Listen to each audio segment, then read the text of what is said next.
Now it's time to tackle the simple Adirondack chair that'll be positioned right there, one of my favorite spots here on the river. Now, I've got all the tools we need here. It's not going to take a whole lot of tools, and Alan is taking care of all of the lumber and getting it ready for us over here. We decided to kind of get under the shade here a little bit because it is really getting hot. What do you think, Alan? Well, I'm getting excited about building this, and I found a way to make it a lot easier perfect. for us. There you go. Got a set of plans. This is your classic Adirondack chair from woodcraft.com. Here's what's so nice about it. You've got step-by-step instructions, how-to photos. You've even got your materials list in here, Danny. So all we got to do is basically follow directions. And pictures, everything illustrated. Yeah, great. I think this will go real nice. So it's going to be a good project. All right, good. Well, what about the lumber? I know you were picking up some cedar. I don't see it anywhere. Well, I got another surprise for you. All right. I knew that you were on the road, had a little bit of time on my hands, so I actually took that cedar and come on, we've got everything cut out. All the pieces already cut. How about that? Man, sanded and everything. Oh yeah, awesome. Doesn't that look good too? It's pretty good. Hey, you know what's interesting about this is that what made this so easy with these plans is that this also comes with full-size templates. So I was able to cut everything out, use the templates.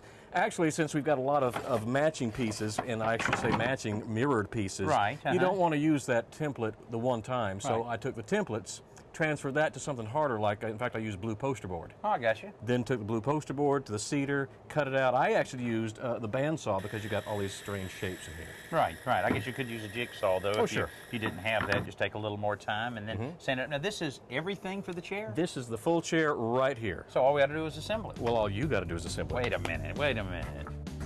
Alan couldn't stay away long, which is good because it really takes two sets of hands to hold this stuff together.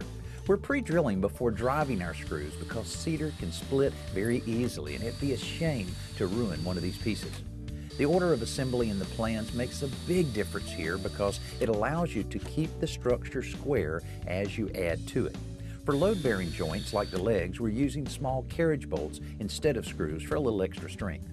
The carriage bolts are galvanized and the screws are coated deck screws, but if you want to spend a little extra money, you can also use stainless steel fasteners. In fact, you could also use another species of wood, like fir, to build this chair if you wanted to. That's the cool thing about a plan like this. It eliminates most of the trial and error, but you can still customize it to meet your taste, your needs, and your budget. Well, Alan, with you doing all of the cutting and sanding, putting this thing together was a breeze. It really was. That's great. But the real test is how comfortable is this thing. Here's a great design. The plans were great, but this is the real test right here.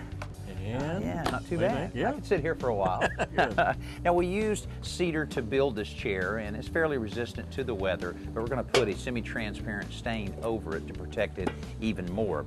And then maybe after it dries, I can position it well on the bluff and get a little rest and relaxation around here instead of all of this work.